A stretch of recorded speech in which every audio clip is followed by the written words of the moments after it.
एवं पाचे निद्रादिक तामसाच्या ठाई दोष जिया धृती देख धरिले आहाती। देखो न, तामस मनुष्य में निद्रा आदि 5 प्रकार के दोष जिस धृति ने पकड़ रखे हैं, ती गा धृती नावे तामसी हे एथ जाणावे म्हणितले तेणे हे देवे जगाचेनी। अरे उसे यहाँ उस तामसी धृति के नाम से पहचानना चाहिए, ऐसा उस जगत के स्वामी ने कहा। एवं त्रिविधा जो बुद्धि कीजे कर्मनिश्चो आदि तो धृति इया सिद्धि नेईजे येथ। इस प्रकार से त्रिविध बुद्धि के द्वारा कर्म का जो प्रथम निर्णय किया जाता है वह यहाँ इस धृति के योग से सिद्ध किया जाता है। सूर्य मार्ग हा गोचर होये आणि तो चालती किरपाये परिचालणे ते आहे धैर्य जेवी। सूर्य के कारण आँखों को मार्ग दिखाई देता है और पैर उस मार्ग से चलते हैं। यह बात भी सच है, परंतु जिस प्रकार वह चलना धैर्य के कारण होता है, तैसी बुद्धि कर्मा ते दावी ते कर्ण सामग्री निफजवी परी निफजवावे या होआवी धीरताजे। उसी प्रकार बुद्धि कर्म को प्रकट करती है, इंद्रिय रूपी उपकरण वह कर्म करते हैं, परंतु फिर भी उन कर्मों के होने के लिए जिस धैर्य की आवश्यकता होती है, ते हे गात जप्रती सांगितली त्रिविधा धृती या कर्मत्रय निष्पत्ति जाली आमग। अरे वह यह 3 प्रकार की धृति मैंने तुम्हें बतला दी है। इसी के कारण त्रिविध कर्मों की निर्मिति होने पर फिर एत फळ एक जे निफजे सुख जे आते म्हणिजे तेही त्रिविध जाणिजे कर्मवशे। यहाँ जो एक फल उत्पन्न होता है जिसका नाम सुख रखा है, वह भी कर्म के अनुसार 3 प्रकार से जाना जाता है। तरी फळ रूप ते सुख तिही गुणी भेदले देखो विवंचू आता चोख चोखी बोली। फिर भी ध्यान में रखो कि वह फल रूपी सुख तीनों गुणों के कारण भाजित हुआ है। अब सुंदर भाषा में उसका चोखा निरूपण करता हूँ। परी चोखी ते कैसे सांगे पै घे वो जाता बोल बगे कानीची ही लागे हातीचा मळू। परंतु चोखी बोली में की हुई बात भला वह कैसी होगी? तो जिसे शब्दों के माध्यम से ग्रहण करने पर कान रूपी हथेली में रखे हुए आंवले के समान जो स्पष्ट रूप से दृष्टिगोचर होता है, स्पष्ट रूप से समझ में आ जाए, इस प्रकार से बतलाई जाएगी। म्हणोनी जयाचे नि अहेरे अवधान ये भीतरे तेणे एक हो पदरे जीवाचे नि जीवे। इसलिए जिस सुख की देन के कारण बाहर भटकने वाला अवधान अंदर आ जाता है, उस सुख के कारण जीव के जीव रूपी आंचल से वह एकरूप हो जाता है। जैसे कोई अवधान रूपी क्रीड़ाशील बालक अंदर की कोठरी में आकर माँ की कोख में घुस जाता है। मूलपाठ दीपिका। ऐसे म्हणोनी देवो त्रिविधा सुखाचा प्रस्तावो मांडिला तो निर्वाहो निरूपितसे।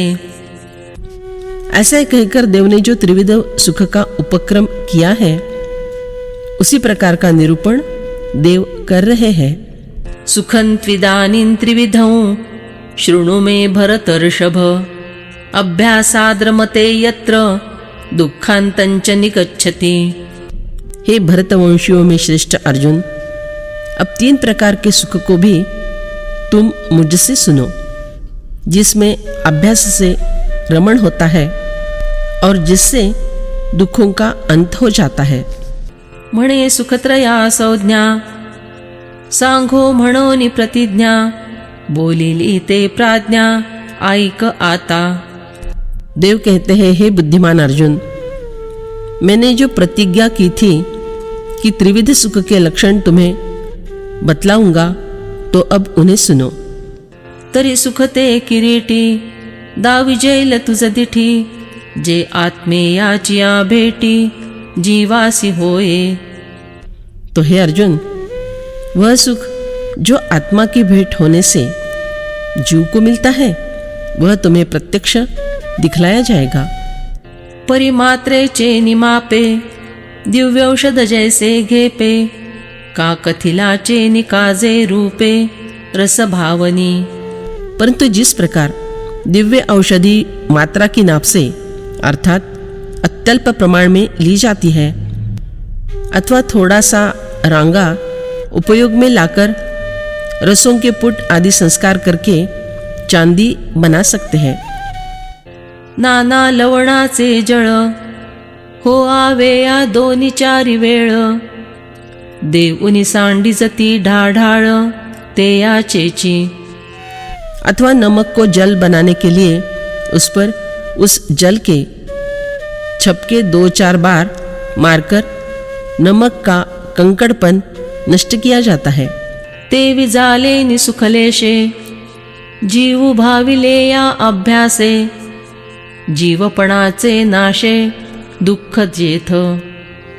उसी प्रकार आत्मा की भेंट होने पर उत्पन्न हुए अत्यल्प सुख से जीव पर अभ्यास के पुट चढ़ने पर, अर्थात बार बार उस सुख का अनुभव कराने पर, जहाँ जीवपन के दुख का नाश हो जाता है, ते एथ आत्मसुख जाले असे त्रिगुणात्मक, तेही सांगो एकैक रूप आता। वह आत्मसुख यहाँ त्रिगुणात्मक बना हुआ है। अब मैं उसका भी एक एक लक्षण बतलाता हूँ। यत्तदग्रे विषमिव परिणामे मृतोपमं, तत्सुखं सात्विकं प्रोक्त मात्मबुद्धि प्रसादजम। ऐसा वह परमात्मा विषयक बुद्धि की प्रसन्नता से पैदा होने वाला जो सुख सांसारिक आसक्ति के कारण आरंभ में विष की तरह और परिणाम में अमृत की तरह होता है, वह सुख सात्विक कहा गया है। तरी चंदनाचे बूड सर्पी जैसे दुवाड, का निधानाचे तोंड विवसी तेही। जो चंदन वृक्ष का तना सर्पों के लिपटे रहने के कारण भयंकर होता है, अथवा द्रव्य संग्रह का मुख पिशाचों के पहरे के कारण वह भी बिकट होता है। अगा स्वर्गीचे गोमटे अडिवयाग संकटे, का बालपण दासटे त्रास काळे। अरे, स्वर्ग के भोग उत्तम होते हैं, परंतु उसकी प्राप्ति के लिए जो यज्ञ किए जाते हैं उनमें संकट रूपी अनेक बाधाएं उत्पन्न होती हैं। अथवा बचपन उत्तम होता है, परंतु यदि कुछ दुखना बहाना हो तो फिर उसकी सेवा करनी पड़ती है। हे असो दीपाची सिद्धी अवघड धू आधी, ना तरी तो औषधी जिभेचा ठावो। अस्तु, यदि दीपक जलाना हो तो पहले पीड़ादायक धुआं सहन करना पड़ता है, अथवा आरोग्य प्रदान करने वाली औषधि होती है, परंतु वह अपने कड़वेपन से पहले जीभ का अंत कर देती है। तिया परी पांडवा जेया सुखाचा रिगावा, विषमुते या मेळावा यमदमांचा। हे अर्जुन, उसी प्रकार जिस सुख का आरंभ उन यमदमों के समूह के कारण कठिन होता है, देत सर्व स्नेहा गा मिठी, आगी ऐसी विरक्ति उठी, स्वर्ग संसारा काटी काढ़ितची। अरे, जब अग्नि ज्वाला रूपी विरक्ति उत्पन्न होती है, तब वह आसक्ति रूपी स्निग्ध पदार्थों को जलाते हुए और स्वर्ग संसार रूपी बाढ़ को उखाड़कर फेंकते हुए ही उत्पन्न होती है। विवेक श्रवणे खरपुसे, जेथ व्रताचरणे कर्कसे, करिता जाती बोकसे बुद्ध्यादिकांचे। परमार्थ विचारों के श्रवण से कठिन और कठोर व्रतों का आचरण करते समय बुद्धि आदियों का वस्त्रहरण होता है।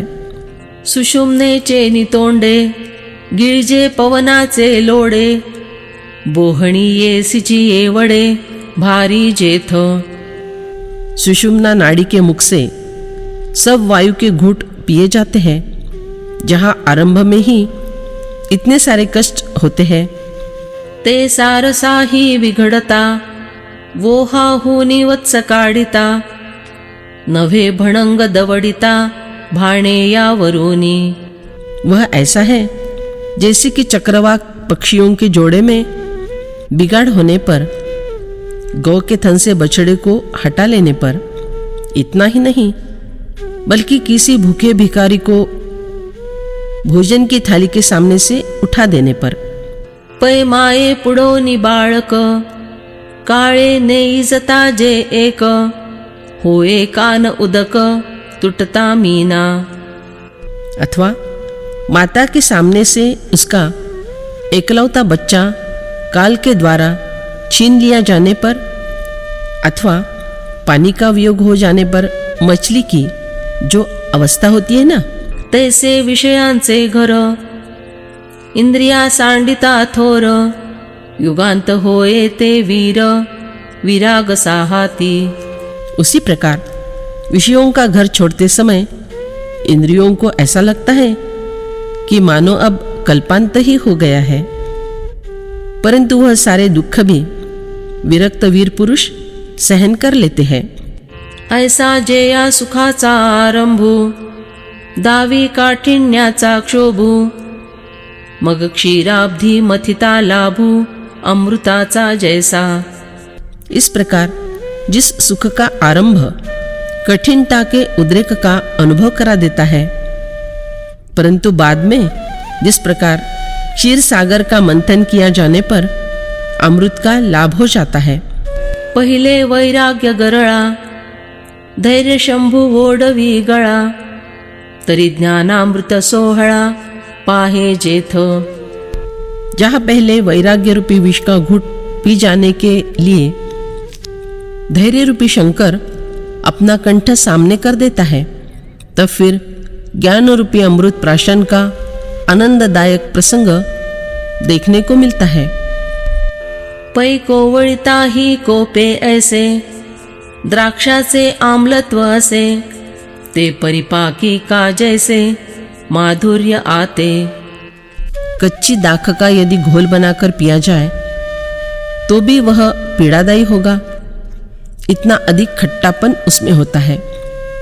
परंतु वही दाख जब अच्छी तरह पक जाती है, तब जिस प्रकार वह मधुर स्वरूप में परिणत हो जाती है।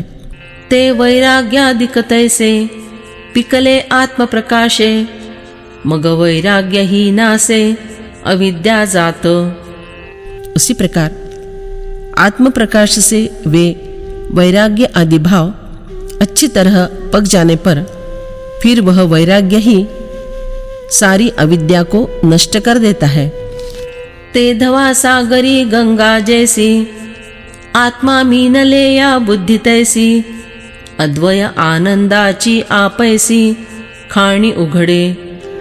उस समय जिस प्रकार गंगा समुद्र के साथ मिलकर एकरूप हो जाती है, उसी प्रकार बुद्धि आत्मा के साथ मिलकर एकरूप हो जाती है। तब अद्वैत आनंद की खान आप से आप खुल जाती है। ऐसे स्वानुभव विश्रामे, वैराग्य मूळ परिणमे, ते सात्विक जे येणे नामे, बोलीजे सुख। जिस सुख का वैराग्य रूपी मूल इस प्रकार आत्मानुभव की विश्रांति के रूप से परिणत होता है और जो सात्विक सुख के नाम से जाना जाता है। विषयेन्द्रिय संयोगात् यत्तदग्रे मृतोपमं, परिणामे विषमिव तत्सुखं राजसंस्मृतम्। जो सुख इंद्रियों और विषयों के संयोग से होता है वह आरंभ में अमृत की तरह और परिणाम में विष की तरह प्रतीत होता है। अतः वह सुख राजस कहा गया है।